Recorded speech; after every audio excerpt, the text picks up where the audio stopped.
दिवाली की सफाई चली। एक अमीर घर की महिला ने अपने किचन से सभी पुराने बर्तन निकाले। पुराने डिब्बे, डोंगे, कटोरियां, प्याले और थालियां वगैरह सब कुछ काफी पुराना हो चुका था। फिर सभी पुराने बर्तन उसने एक कोने में रख दिए और नए लाए हुए बर्तन लाइन से रखकर सजा दिए। बड़ा ही लाजवाब लग रहा था अब किचन। फिर वो सोचने लगी कि अब ये पुराना सामान भंगार वाले को दे दिया तो समझो हो गया काम। इतने में ही उस महिला की कामवाली आ गई। दुपट्टा खोसकर वो फर्श साफ करने ही वाली थी कि उसकी नजर कोने में पड़े हुए पुराने बर्तनों पर गई और बोली, बाप रे मैडम, आज इतने सारे बर्तन घिसने होंगे क्या? महिला बोली, अरे नहीं, ये सब तो भंगार वाले को देने हैं। कामवाली ने जब ये सुना तो उसकी आंखें एक आशा से चमक उठी और फिर बोली, मैडम, अगर आपको ऐतराज ना हो तो ये एक पतीला मैं ले लूं। साथ ही साथ में उसकी आंखों के सामने घर में पड़ा हुआ उसका खराब टूटा फूटा इकलौता पतीला नजर आ रहा था। महिला बोली, अरे एक क्यों, जितने भी उस कोने में रखे हैं तू वो सब कुछ ले जा, उतनी भीड़ कम होगी। कामवाली की आंखें फैल गई। बोली, क्या सब कुछ?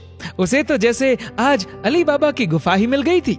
फिर उसने अपना काम फटाफट खत्म किया और सभी पतीले, डिब्बे और प्याले वगैरह सब कुछ थैले में भर लिए और बड़े ही उत्साह से अपने घर की ओर निकली। आज तो जैसे उसे 4 पांव लग गए थे। घर आते ही उसने पानी भी नहीं पिया और सबसे पहले अपना पुराना और टूटने की कगार पर आया हुआ पतीला और टेढ़ा मेढ़ा चम्मच वगैरह सब कुछ एक कोने में जमा किया और फिर अभी लाया हुआ नया खजाना ठीक से जमा दिया। आज उसके एक कमरे वाला किचन का कोना पूरा लग्जरी से भरा दिख रहा था।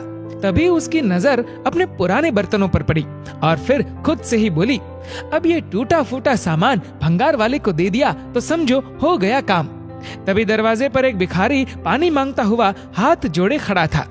माँ, पानी दे दो।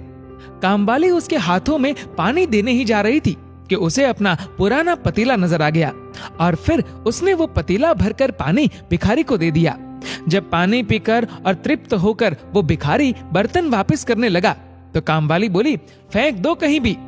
वो भिखारी बोला, तुम्हें नहीं चाहिए क्या, मैं रख लूं मेरे पास? कामवाली बोली, रख लो और ये बाकी बचे हुए बर्तन भी ले जाओ। और फिर उसे जो कुछ भी भंगार लगा वो सब उसने भिखारी की झोले में डाल दिया। वो भिखारी बहुत खुश हो गया। जो कभी जमीन में अखबार रख के मैले हाथों से खाना खाता था, उसके पास आज टेढ़ी मेढ़ी चम्मच और एक मुड़ा हुआ पतीला था। आज उसकी फटी झोली लग्जरी दिख रही थी। लग्जरी क्या है, सुख किसमें है, ये हर किसी की परिस्थिति पर निर्भर होता है। हमें हमेशा अपने से छोटे को देखकर खुश होना चाहिए कि हमारी स्थिति उन सबसे तो अच्छी है, जबकि हम लोग हमेशा अपने से बड़ों को देखकर दुखी ही होते हैं और यही हमारे दुख का सबसे बड़ा कारण होता है। अजीब है ये जिंदगानी भी, कोई तो सोच रहा है धनतेरस पर कितना सोना खरीदना है और कोई सोच रहा है सर्दियां आ गई कहाँ सोना